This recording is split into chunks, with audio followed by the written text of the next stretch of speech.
In this video, we are going to look at also computing integrals with respect to x dx and dy. So this is a line integral. And here, c is actually given by a formula. So this is a piece of a parabola, x equals 64 minus y squared. And it says that the first point is 63 negative 1. So we're moving along that parabola from 63 negative 1 to 0, 8. Okay, so how do we go ahead and make a parameterization? Because we need it. So whenever we have, in general, if it's y equals f of x, the way we make a parameterization, which would be the easiest thing, is to go ahead and just say, well, let's just call x t. Okay, we need to reintroduce the parameter, so we'll do that. And then y will just become f of t. Okay, and t will change however x changed. So if x was from a to b, then also t will be from a to b. Now, if you have the other way, like we have x equals some g of y, then we're going to do the same trick and we're going to say, okay, let y be t, and then x is just going to be g of t. Okay, and here, however y was changing, that's how t is going to change. So for my case, I'm just going to say, okay, let y be t, and then x becomes 64 minus t squared. Now, I do want to figure out how does t change, right? So, and they already had y of t equal t, so we got that. Okay, so because we called y t, and so y was changing between negative 1 and 8, that's the same thing is going to happen with t, because they're the same. Oops, okay. All right, got that. Okay, so now I have the parameterization and I'm ready to go ahead and transform my integral. So what is y squared? What is y squared dx plus x dy?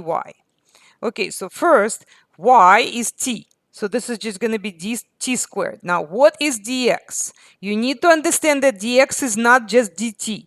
Dx is like differential of x, and x is a function of t. So this is going to be x prime multiplied by dt.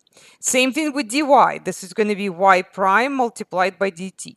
Okay, so what was my x prime? Well, I did not find it yet, so I need to find it right here. So x prime is the derivative of this, so this should be negative 2t, right? There's a minus, derivative of 64 is 0. Y prime is just going to be 1. Okay, so now that I know that, I will substitute that here. So for dx, I substitute negative 2t, and dt is just going to be at the end, so we ignore it for now. Okay, plus x, well, x is 64 minus t squared. Always put stuff in parentheses, right? Especially if you have multiple terms. And then multiply that by dy, but dy was just, y was t, so dy was 1.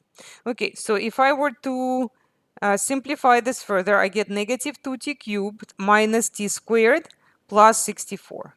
Okay, so let's see if I can put that in here and we can check it.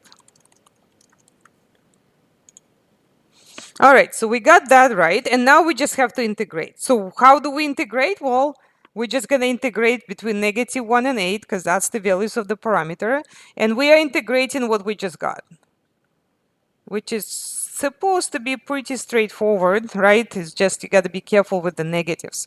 So it's going to be negative 2, and then it'll be t to the 4th over 4, right? So this is going to be like 1/4 t to the 4 minus 1/3 t cubed, and then plus 64t. So we substitute negative 1 and 8. Now, I am actually not going to do this by hand because that's crazy. We have a calculator. So I'll just define my function.